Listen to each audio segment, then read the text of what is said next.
उनको तो मशीन फिर लगाने थप्पड़ की मारना जरूरत पड़ेगा। अगली प्रक्रिया तो थप्पड़ मारने के सीधे, वो जो थप्पड़ मार के ये बताएंगे उसको। हिंसा क्या क्या किसान आंदोलन हिंसा उतरेंगे?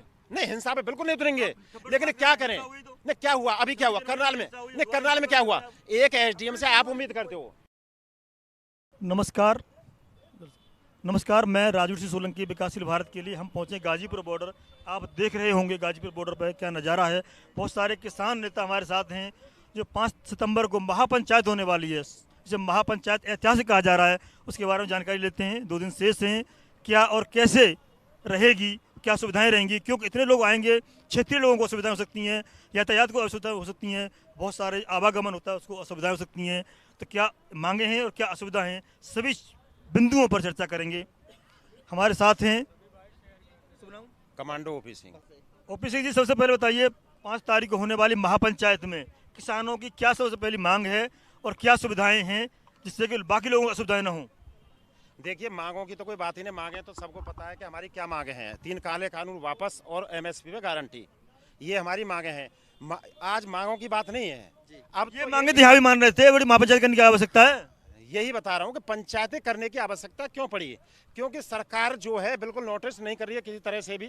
सरकार हॉस्पिटलों में इनके एक्टरों के बेटे बेटियों को देखने के लिए वहाँ के जो सरकार के प्रतिनिधि हैं वो लोग वहाँ पहुँच रहे हैं, लेकिन दिल्ली के गेट पे यहाँ पे आके उनको दिक्कत हो रही है। इसी के लिए हम एकजुट होके अपना कोई आगे की रणनीति तय करेंगे वहाँ पे। नहीं, आपने जंतर मंतर पर पार्लियामेंट चलाई थी, उस रणनीति नहीं थी क्या वो?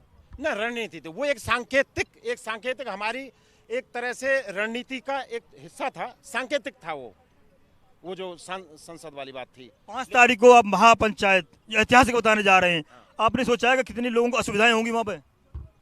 हाँ, देखिए, चीजें जब बात हकों की होती है, जब किसानों के गर्दन पे और नाक पे बातें आ गई है, असुविधा होती है। और जो असुविधा किसको है? किसानों को असुविधा है, हमें असुविधा नहीं है। क्षेत्रीय लोग कौन है? वो किसान ही तो है। क्षेत्रीय लोग कौन है? वो किसान ही है। किसान के अलावा है कहाँ? आपको ये पता होगी वो जो के लिए हम पूरे महीने पूरी साल अन्न उगाते, पसीनों में नहाते हुए रोजाना की असुविधा होती है। गर्मी में, जून के महीनों में, तो उनको एक दिन के लिए नहीं झेल सकते जिनको हम अन्न खिलाते हैं पूरी साल। एक दिन नहीं उस सहन कर सकते उस चीज को।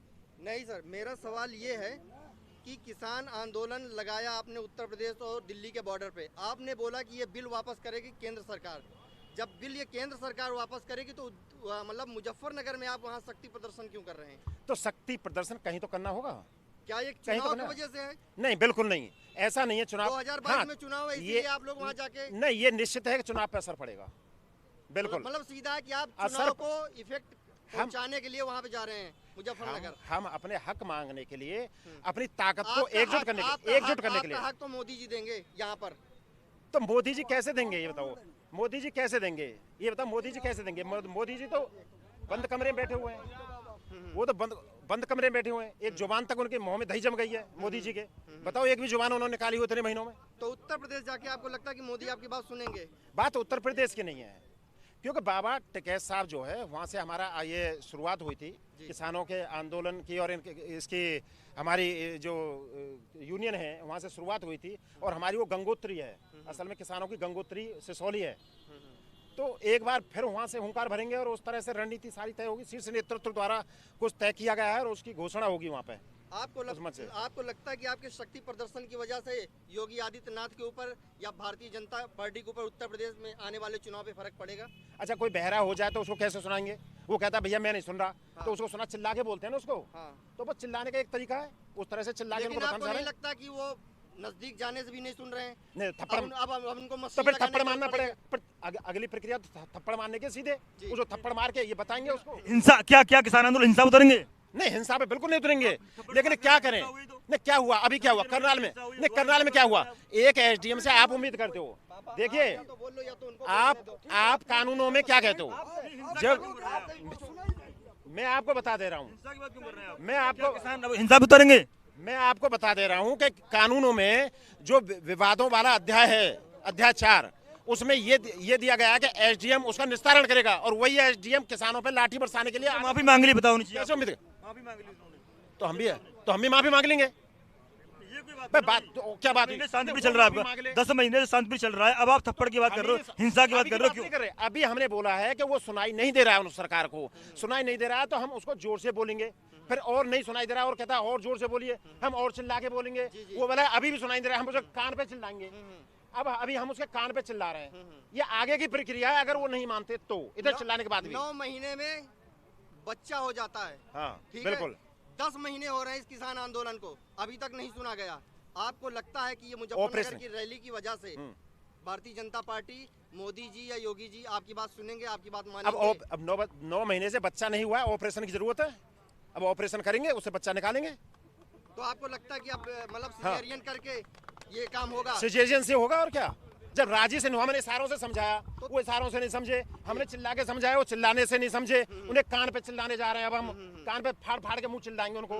उन्हें कान का पर्दा फिर भी नहीं अगर सुनता है तो फिर आपको पता कर ये तो कान के पर्दे के पास आप पहुंच गए ना, संसद पे आप पहुंच गए, वहाँ पे आप जाके आपने अपना धरना प्रदर्शन किया, लेकिन फिर भी कोई नहीं सुना। आपको लगता है कि अब मुजफ्फरनगर जाके आपकी बात सुनी जाएगी? हाँ तो बिल्कुल सुनी जाएगी। पहले गियर, दूसरा गियर, तीसरा गियर, टॉप गियर। अभी टॉप गियर पड़ा कहाँ है किसानों का? साहब अभी चटूनी जी का बयान जो है वो सोशल मीडिया में वायरल हो रहा है। चटूनी जी ये कह रहे थे कि संयुक्त मोर्चा ने अगर सही समय से कदम नहीं उठाया तो उन्हें अपना रास्ता खुद चुनना पड़ेगा। किनको? चटूनी जी कह रहे हैं। हाँ ठीक है, उनका देखो ये उत्तेजना है और उनकी भावना है किसानों के प्रति, तो भावना उबाल ले रही है कि किसानों को इस तरह से प्रताड़ित किया जा रहा है, सरेआम डंडे लाठी मारे जा रहे हैं, तो उनके अंदर खून खोल रहा है इस बात के। तो एक कदम बढ़ के कह रहे कि भाई अगर नहीं निर्णय लेते तो मुझे कुछ करना पड़ेगा या हमें कुछ करना पड़ेगा। तो ये तो हर किसान का इस तरह से खून उबाल ले रहा है, तो ये बम फूटेगा आने वाले समय। आपने कहा सिसौली गंगोत्री है हमारी, कुछ दिन पहले सिसौली में एक कांड हुआ था। निवर्तमान विधायक वहाँ के सिसौली के जो क्षेत्र के विधायक हैं, अपनी घटना हुई थी।